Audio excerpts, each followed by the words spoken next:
But guess what?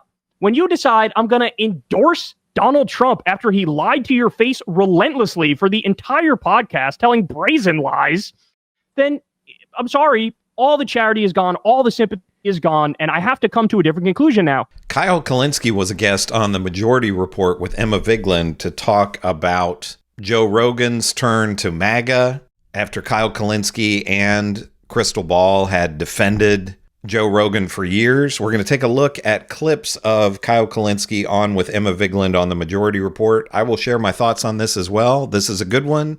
Let's get into it together. You've been pretty vocal about how you feel Joe Rogan has contributed to a lot of, I would say, the misinformation surrounding Donald Trump, and as just kind of sold out for, like, what was it, a $200 million contract with Spotify or whatever it is. I would argue that's corporate media, by the way. If you're getting paid hundreds of millions of dollars for a corporation, it's difficult to call yourself independent at a certain point. Like, if you're selling steak to investors. Yeah, right. Like, what is your view of the place that we're at? And part of why I wanted to have you on is just like, you're resisting Trump. We are. A lot of other lefty media is doing that too. But I do think, like, there's been capture of the independent space in a way that was not the same when you and I probably both, you before me, but started doing this kind of thing. Rogan is a great example of it, though. Yeah, I mean, I call these people now fake independent media, because that's exactly what they are. They're fake independent media. They're not real independent media. You have people like Tim Pool. You have people like Dave Rubin. I'm sure you saw all that Tenet Media stuff where Lauren Chen had this Tenet Media company, and she took money directly from the Russian government, but she ended up giving some of that money to Dave Rubin and giving some of that money to Tim Pool. And Dave Rubin and Tim Pool, I love this, their dodge is, look, we had no idea that was coming from the Russian government. We just thought some shady billionaire gave a bunch of money to Tenet Media, and then Tenet Media gave it to us. And it's like, yeah, that's kind of the problem, isn't it? I've been doing this full time since 2012.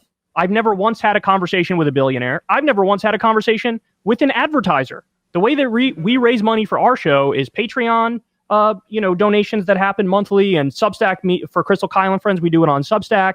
And then outside of that, I just have what I call the default ads on YouTube, where there's this giant buffer, and I have no idea what's coming in, what's going out, etc. That, I think, is a model that is defensible, because I've tried to insulate myself from any malincentives.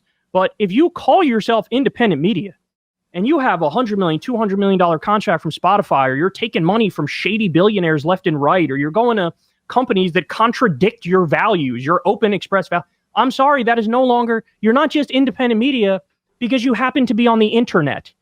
This is a good point by Kyle Kulinski here. They act as if they're independent and alternative media because they're on the internet. Well, we've literally had shows on the internet now for decades. Nobody under 60, probably 65, is getting their news or any of their information from television. So these people like Joe Rogan and these other people that have these shows online are acting like they're independent, even though in a lot of cases, like Joe Rogan, like Kyle Kulinski here is saying, is being paid by a big corporation. So he's not really independent. It's like Fox News talking about the media when they are the media. I mean, Fox News is the biggest news network, quote unquote news network, but they act as if they're just some hard scrabble little independent outfit when they're a giant corporation. And the same thing with these shows like Joe Rogan's show being a part of Spotify. So it's just silly to even pretend as if they're independent. Yeah. If you have the exact same incentive problems as the people in mainstream media, then you're fake independent media. You're not real independent media. And I'm now going to war, because what we saw is a lot of these people like Joe Rogan, I was there. I was on his show 4 or 5 times. He would sit there and nod in agreement when I would make anti-Trump arguments and arguments in favor of a left-wing worldview. Then 3 weeks later, Ben Shapiro would come on and say the exact opposite of me on every issue, and he would nod along in agreement, right? And so at some point, you got to call a spade a spade. You're not independent media, and you're clearly just a vibes-based voter, right? You cocooned yourself in this right-wing echo chamber where you got right-leaning UFC people and right-leaning comedians, and Dana White, his boss, is super right-wing and loves MAGA. He put himself in this echo chamber. COVID helped to break his brain. And then look at that. He goes full MAGA. And you know what? That makes me look like a jackass because I was the one going in there, taking him at face value, acting kind, holding his hand and walking him through it like he was a toddler on these topics. And then, wow, in retrospect, would you look at that? You completely flipped. I mean, we were defending him, unfortunately, way too late, right? When people were already on to, I don't know, man, you're saying a little bit more right-wing things here. And we would be like, well, no, look, here's a compilation of all the times Joe Rogan said base things. He argued for universal health care. He argued for free college. He argued for higher minimum wage and this good thing. And I would show that compilation and go, see, I don't know what you guys are talking about. But guess what?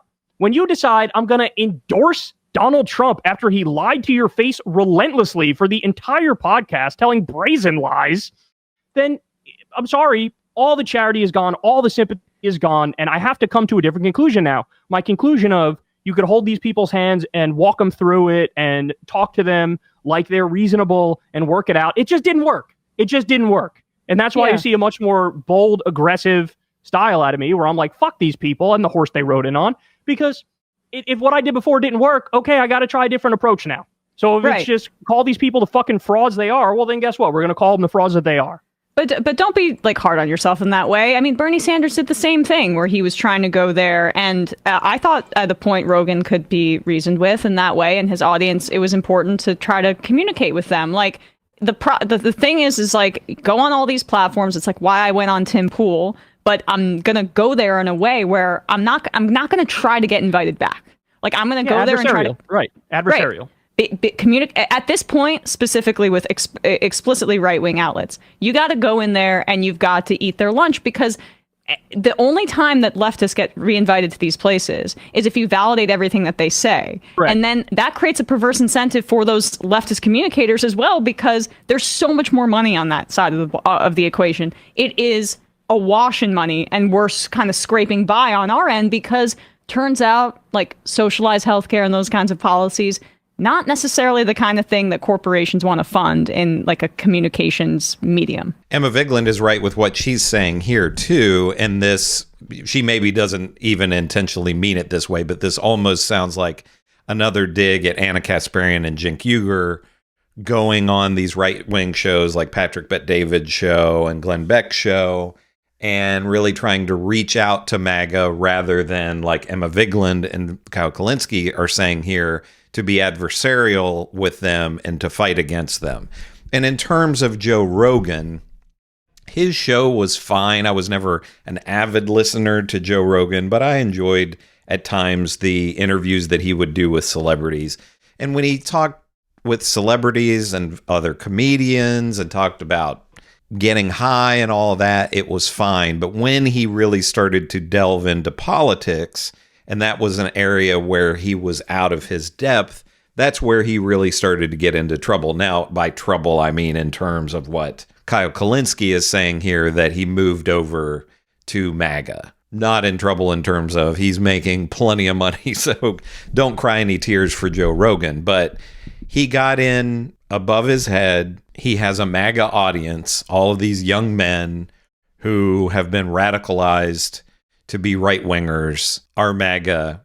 And Joe Rogan probably thought that he had to move in that direction in order to keep and maybe even build his audience. So I agree with Kyle Kulinski here with what he's saying and what Emma Vigeland is saying here. For these actual progressive channels, they need to continue to fight against MAGA and be adversarial against them rather than doing what Cenk and Anna are trying to do to apparently make money from the right wing. And that's what I hope to do. I have a much smaller channel than these other people, but I'm getting close to 50,000. I want to keep growing.